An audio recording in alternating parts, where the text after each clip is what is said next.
For almost 60 years, Spider-Man has been web-slinging his way into our hearts. If Peter Parker could do whatever a spider can, it took quite some time before players could do the same on their consoles. I'm Camille Salazar-Hadaway, and this is the complete history of SpiderMan Games.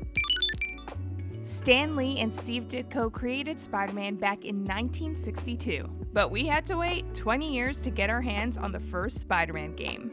In 1982, Parker Brothers published the very first Spider-Man game on Atari 2600. This game was developed by a single person, Laura Nikolic. She designed a vertical scrolling game, which was quite a challenge on the Atari 2600, but the result was worth it as Spider-Man became a commercial success. In the game, Spidey climbs up a building with his webs to defuse bombs planted by the Green Goblin. Of course, bad guys stand in his way as he tries to reach the top of the building.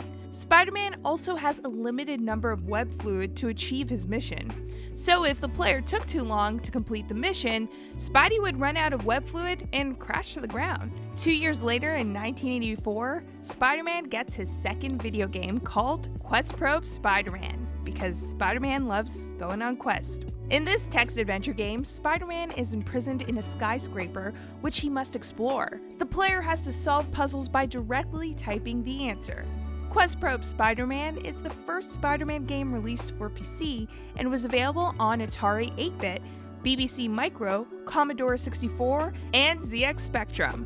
In 1989, Spider-Man teams up with Captain America in a side-scrolling game called The Amazing SpiderMan and Captain America in Doctor Doom's Revenge. These names really scream late 80s and early 90s. The player controls Spider-Man and Captain America alternatively as they beat up villains from the Marvel Comics universe.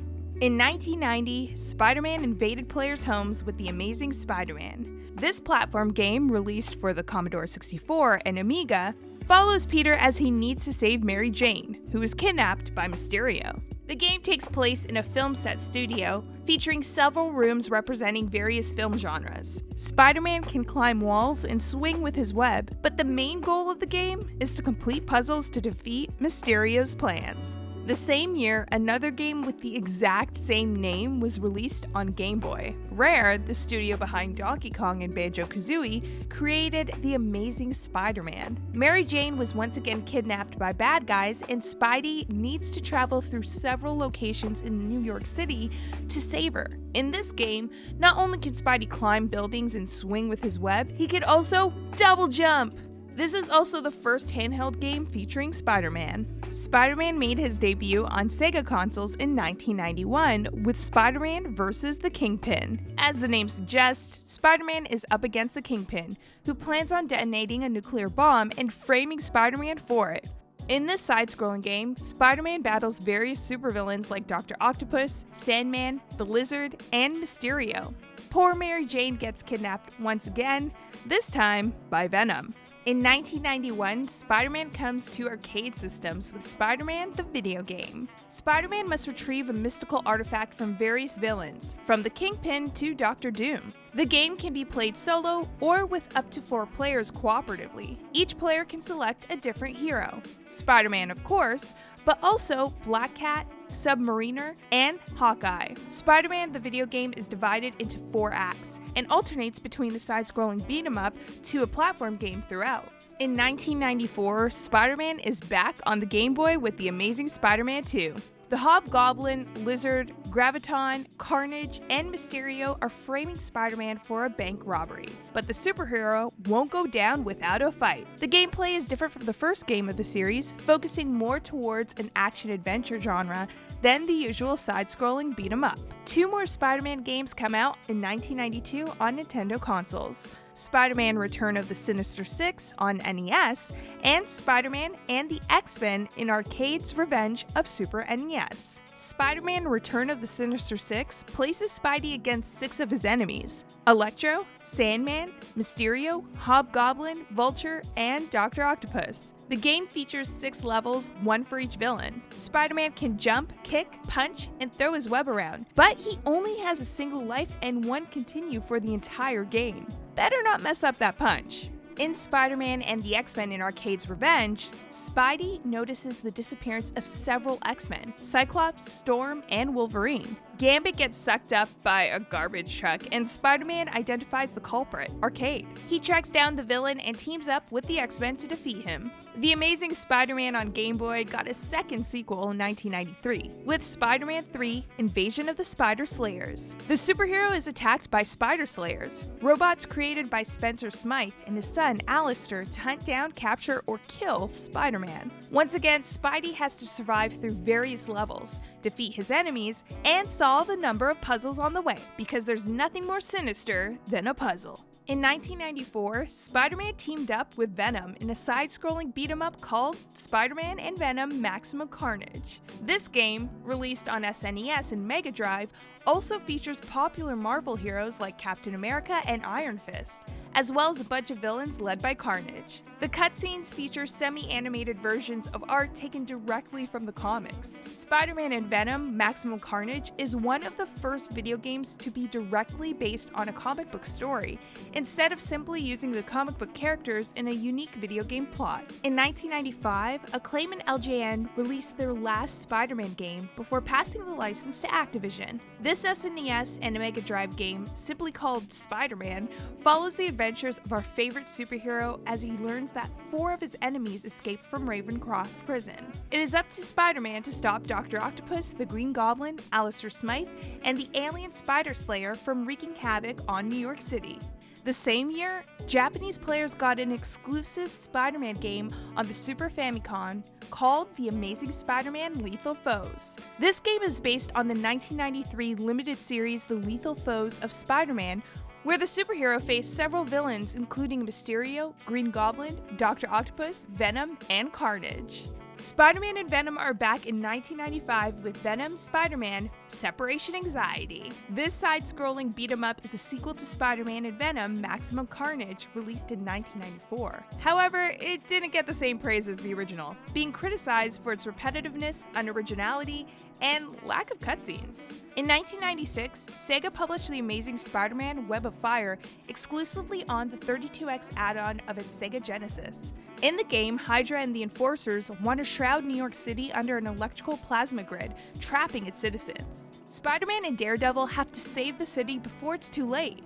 Gameplay-wise, The Amazing Spider-Man Web of Fire is a side-scrolling action-adventure game similar to Sega's previous game, Spider-Man vs. the Kingpin. The first Spider-Man game of the new millennia came in 2000 and is simply called Spider-Man. This action-adventure game published by Activision landed on a brand new console, the PlayStation. The plot revolves around an imposter Spider-Man blaming the real one for stealing Dr. Otto Octavius's discovery. Peter Parker has to prove his innocence and fight the villains who want him dead. The game was a commercial success and was later ported to the Game Boy Color, Nintendo 64, Dreamcast, and Microsoft Windows. Face me, coward! Face a worthy foe. Spider-Man?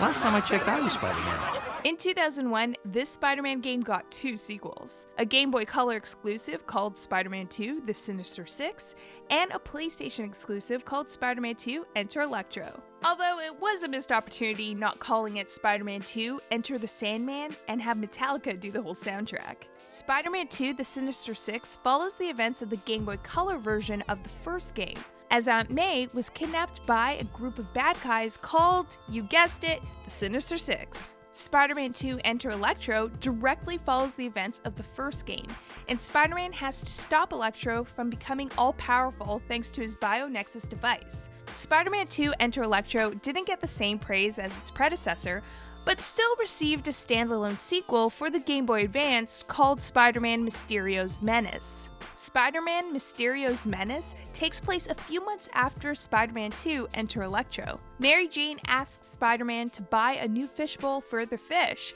but some bad guys are disrupting the peace of New York City. Spider-Man eventually defeats their leader, Mysterio, and uses his helmet as a new fishbowl. Talk about moving on up, that's a pretty big fishbowl. In 2002, Treyarch revealed Spider-Man the Movie. However, Spider-Man the Movie is not a movie. It's a game based on the 2002 movie starring Tobey Maguire. It was released for PlayStation 2, Xbox, GameCube, PC, and Game Boy Advance. The plot is almost identical to the movie, with Peter Parker discovering his spider powers and facing a few villains. In the Xbox version, Spider-Man can also face Kraven the Hunter. This game was the first one to feature aerial combat and allowed players to web-sling over New York City, even if Peter couldn't land wherever he wanted.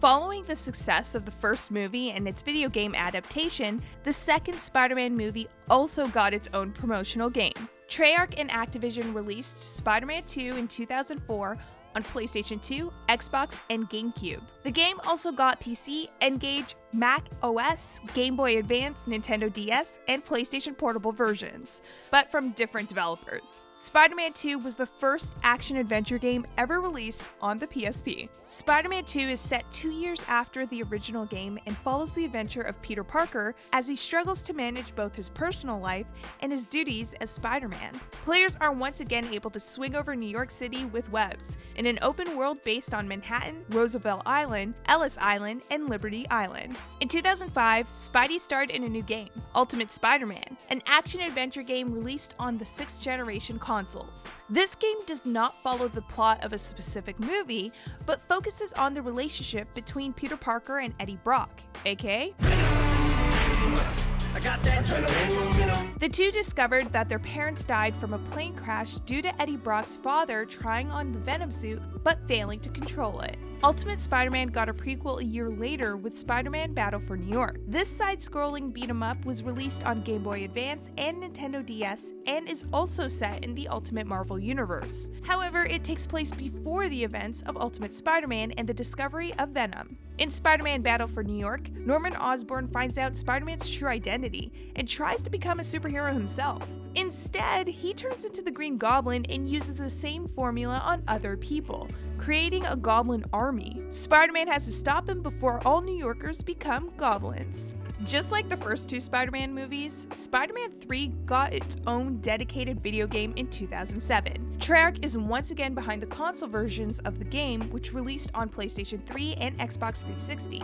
Vicarious Visions, who developed alternative console versions of Spider-Man games ever since the Game Boy Color version of Spider-Man in 2000, ported Spider-Man 3 to PlayStation 2, Wii, Game Boy Advance, Nintendo DS, and PlayStation Portable. Beanox, a subsidiary of Activision, brought the game to PC. Spider-Man 3 follows the plot of the movie and introduces the black symbiote suit that enhances Spider-Man's powers. Just like Spider-Man 2 and Ultimate Spider-Man, Spider-Man 3 is an open-world game where players can freely swing around Manhattan. Another Spider-Man game came out in 2007, titled Spider-Man Friend or Foe. Spider-Man and his friends are attacked by phantoms, short for Perpetual Holographic Avatar Nanotech Offensive Monsters. The meteor that brought Venom on Earth shattered into several pieces, and a mysterious villain mixes the symbiotes with holographic technology to create powerful creatures. Spider-Man needs to retrieve the meteor pieces and defeat the enemies standing in his way. In 2008, Spider-Man Web of Shadows placed the hero in the middle of a symbiote invasion infecting Manhattan. The graphics and gameplay are drastically different from one console version to another.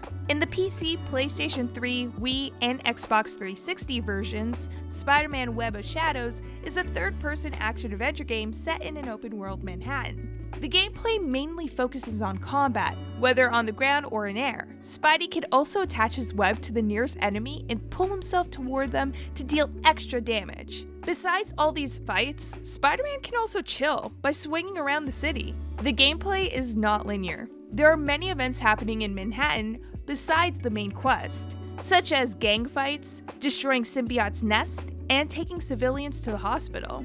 This version of Spider-Man Web of Shadows plays similar to modern open-world games, where you could either follow the main story or just spend endless hours completing side missions. The PlayStation 2 and PlayStation Portable version of Spider-Man Web of Shadows is a 2.5D scrolling beat-em-up game. Unlike the version we talked about, this game does not feature an open world, nor side missions to complete. Instead, it features more allies Spider-Man can summon to help him during fights. The game also replaces cutscenes with dialogue trees. Overall, if the plot remains the same, the PS2 and PSP version of Spider-Man Web of Shadows is way different than the PC, PS3, Wii, and Xbox 360 versions.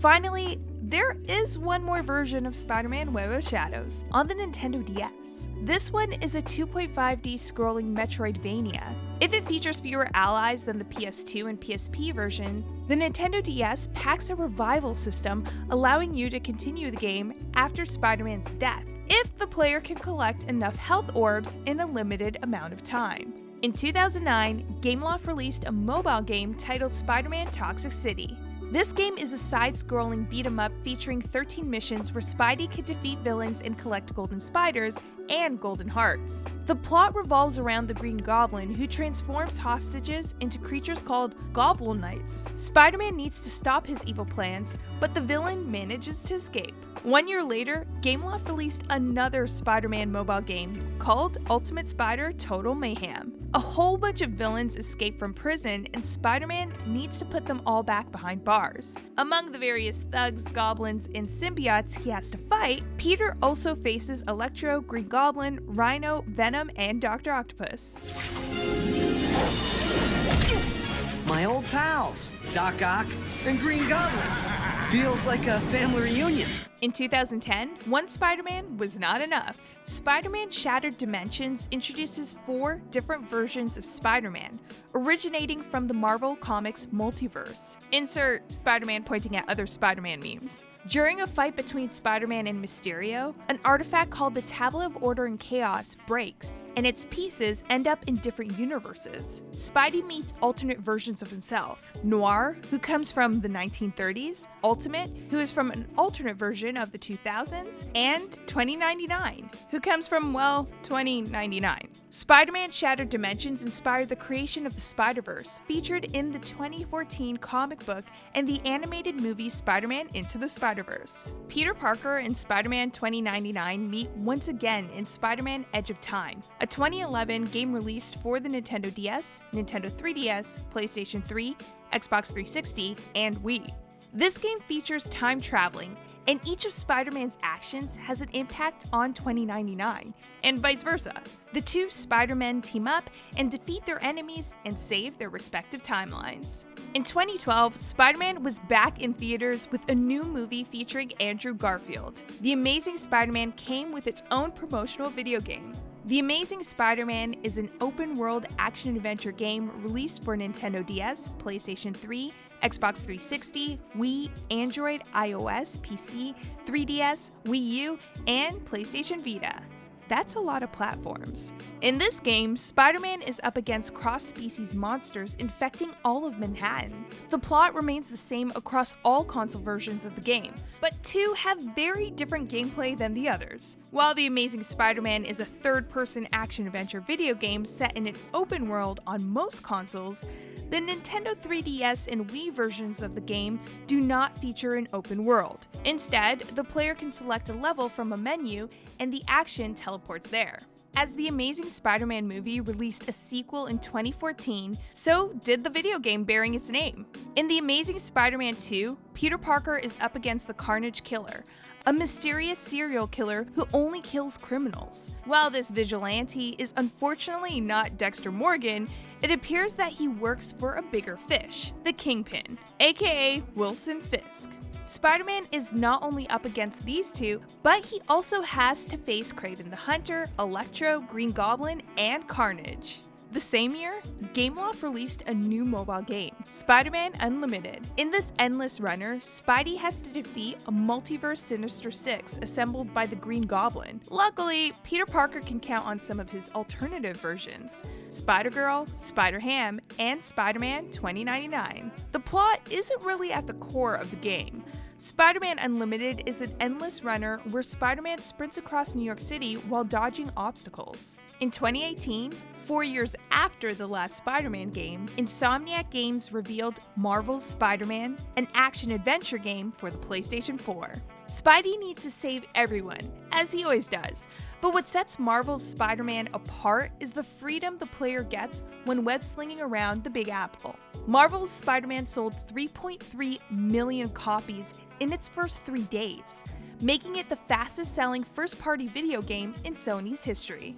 In 2020, Insomniac Games published Spider-Man Miles Morales. This action-adventure game follows the story of Miles Morales as he tries to protect Harlem from a war between Roxxon Energy Corporation and the Underground, a terrorist group led by the Tinkerer. Spider-Man Miles Morales was released as a launch title for the PlayStation 5, and by April 2021, the lifetime sales of the game outsold both The Last of Us Part 2 and Ghost of Tsushima. The future is looking pretty bright for Spider-Man games.